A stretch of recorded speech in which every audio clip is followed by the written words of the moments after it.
Hai teman-teman, aku Caca dari Teknik Kimia Undip 2017 dan kali ini aku pengen sharing sama teman-teman tentang penulisan bab 2 ketinjauan pustaka.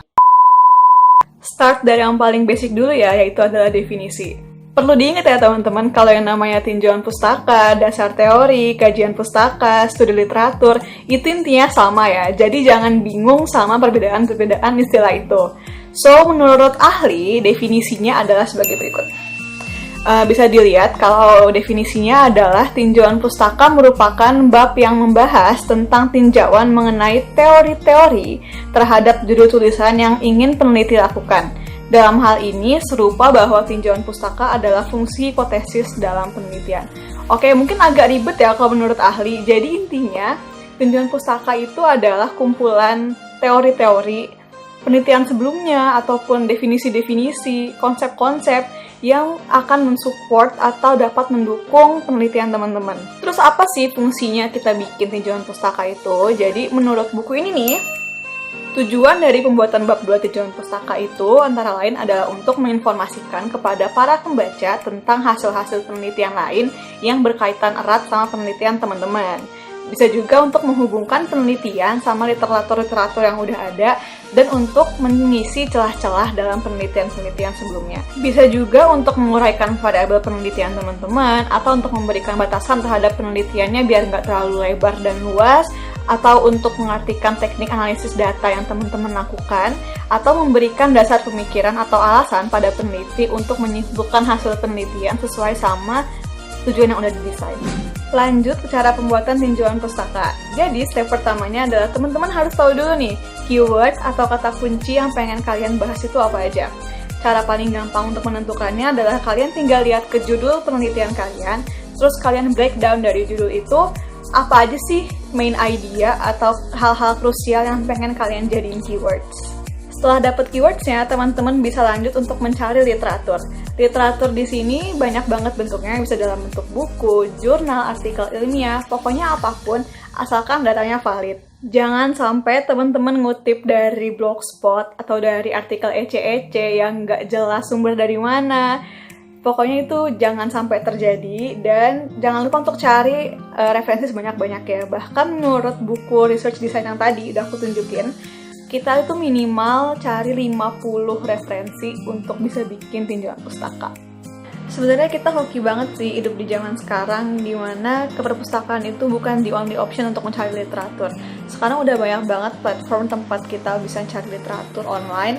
Contohnya kayak yang ada di sini, ada ResearchGate, ada Garuda, Library Genesis, Open Library, Google Scholar, ataupun Science Direct.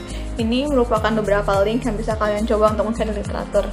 Lebih baik kalau data yang kita pakai itu up to date kan, jadi usahain literatur yang kita pakai itu nggak terlalu tua usianya, at least 5 tahun lah maksimal. Misalkan sekarang 2020, jadi usahain cari literatur yang rilisnya tahun 2015 ke atas.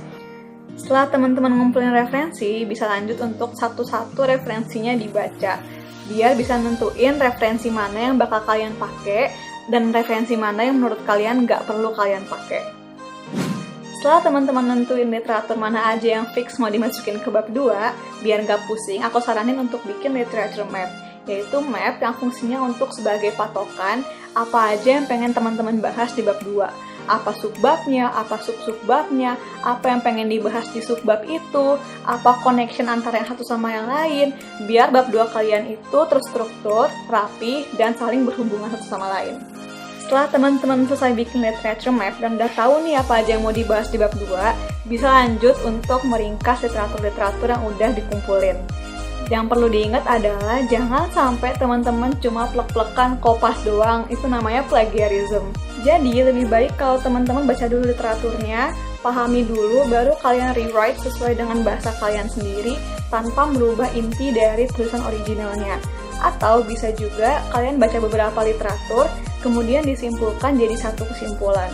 Itu boleh banget, tapi yang penting jangan sampai lupa nyantumin citasi. Gak pernah ada aturan satu citasi per paragraf. Jadi kalau dalam satu paragraf itu teman-teman menggunakan 3 referensi, ya 3-3-nya tulis dalam kurung nama, koma, tahun. Selain basic manner dalam menulis, itu juga menghargai orang lain dan mempermudah teman-teman ketika harus telusur literasi. Poin penting lainnya adalah nggak usah nulis hal-hal yang nggak penting, hal-hal yang useless, hal-hal yang nggak ada hubungannya sama penelitian kalian. Itu disapu dulu, coba itu dipinggirin dulu, nggak usah ditulis di bab 2. Tulislah sesuai kebutuhan, tulislah sesuai dengan apa yang udah kalian rencanakan di literature map. Nggak usah melebar bahas hal-hal nggak penting. Tips aku dalam menulis, minimalisirlah penggunaan kata sifat. Contohnya kita mau bilang kalau benda itu berat. Kan berat itu relatif ya, menurut si A berat, belum tentu menurut si B juga berat.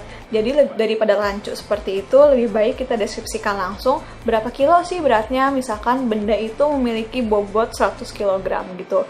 Contoh lain, misalkan kita mau bilang pemurnian itu menghasilkan air dengan kualitas yang baik. Kualitas yang baik itu yang kayak gimana? Apakah jernih, tidak berbau, rendah kadar logam, tinggi oksigen gitu. Jadi agar mudah dibayangkan, mending langsung dideskripsikan aja tanpa menggunakan kata sifat. Yang terakhir, jangan lupa untuk nunjukin inovasi teman-teman itu apa. Ide yang kalian angkat itu apa? Apa yang ngebedain penelitian kalian sama penelitian orang-orang sebelumnya?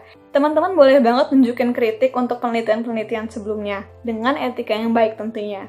Dengan teman-teman nunjukin kritik, itu bukan berarti penelitian sebelumnya gagal, atau jelek, atau gimana. Tapi kan emang tujuan dari penelitian dari masa ke masa adalah untuk perfecting kan, untuk menyempurnakan yang penelitian sebelumnya. Next, aku bakal ngasih lihat ke kalian tentang bab 2 tinjauan pustaka yang pernah aku dan partnerku bikin untuk Proplit. Bisa dilihat di sini judulnya, Rekayasa dan Studi Kinetika Adsorben Berbahan Silika Aerogel dari Limbah Geotermal Terlapisi Kitosan pada Pemisahan Gas CO2 dan CH4. Yuk kita lihat gimana bab 2-nya. Dari judul yang kami angkat ini, kami membreakdown menjadi 8 keywords yang akan dibahas di bab 2. Yang pertama adalah tentang biogas. Kami nggak akan banyak cengcong preface bahas biogas lala-lala. Kami langsung bahas tentang biogas itu apa dan permasalahan penggunaannya di Indonesia itu apa. Di sini permasalahan yang kami angkat adalah tingginya kadar CO2 dalam biogas sehingga menurunkan nilai kalornya. Maka dari itu harus dilakukan pemurnian. Pemurniannya itu pakai apa? Yaitu adalah menggunakan adsorben. Lalu setelah itu dibahas juga tentang adsorbennya, adsorben itu apa, bagaimana penggunaannya, adsorben yang ideal itu yang seperti apa, adsorben yang digunakan pada penelitian sebelumnya itu jenisnya apa aja, plus minusnya apa aja, itu harus dibahas. Dan setelah itu ketika membahas tentang jenis adsorben yang pernah digunakan pada penelitian sebelumnya, disinggung juga mengenai silika, yaitu adsorben yang kami pilih sebagai bahan penelitian. Di sini dibahas juga di 2.3 kenapa silika bisa dipakai sebagai adsorban CO2, karakteristiknya apa, plusnya apa, minusnya apa. Setelah membahas silika yang general, dilanjutkan dengan membahas silika geotermal, yaitu bahan baku dari pembuatan silikanya itu sendiri. Dibahas karakteristiknya seperti apa, kenapa jadi dipakai untuk bahan baku, kok bisa, dapat dari mana, keuntungannya apa, dan lain sebagainya. Lalu dibahas juga tentang silika aerogel. Di sini dijelaskan kenapa memilihnya dalam bentuk aerogel, keuntungannya apa, permasalahan sebelumnya apa, yaitu pembuatannya yang mahal. Untuk menanggulanginya maka diganti bahan bakunya menjadi limbah geotermal. Lalu bagaimana cara merubah dari limbah itu menjadi silika aerogel, itu semua harus dijelaskan. Setelah membahas tentang sintesisnya, baru dijelaskan tentang inovasi yang diangkat di sini apa, yaitu adalah penambahan kitosan kepada adsorben itu sendiri untuk meningkatkan kualitas adsorbennya, untuk memaksimalkannya biar bisa menangkap CO2 dengan lebih maksimal. Dan terakhir, jangan lupa untuk membahas metode pengolahan datanya itu pakai apa. Jadi data yang kita ambil dari penelitian itu, cara mengolahnya bagaimana, pakai metode apa, dan hasil output akhirnya itu dapetin apa. Itu juga dijelasin dalam poin 2.8 kinetika absorpsi CO2. Bisa dilihat di sini, yang penting adalah dari awal sampai akhir itu ada connection-nya, ada hubungan antara satu sama lainnya. Jadi nggak tumpang tindih dan nggak patah-patah gitu materinya, maksudnya, ngerti kan?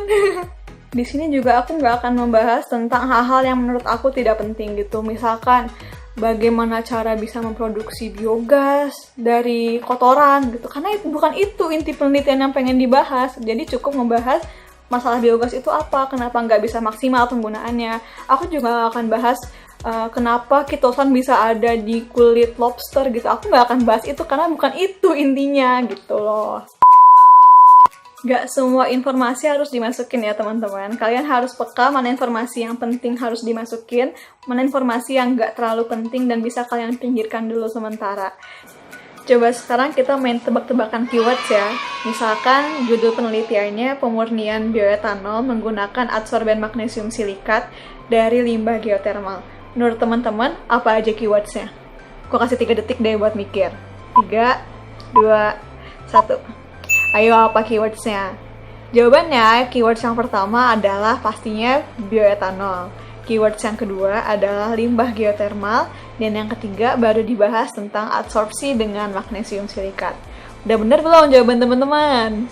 So, sekian dari aku. Semoga ini bisa membantu teman-teman dalam menulis bab 2. Mohon maaf kalau ada kata-kata yang salah. Bye!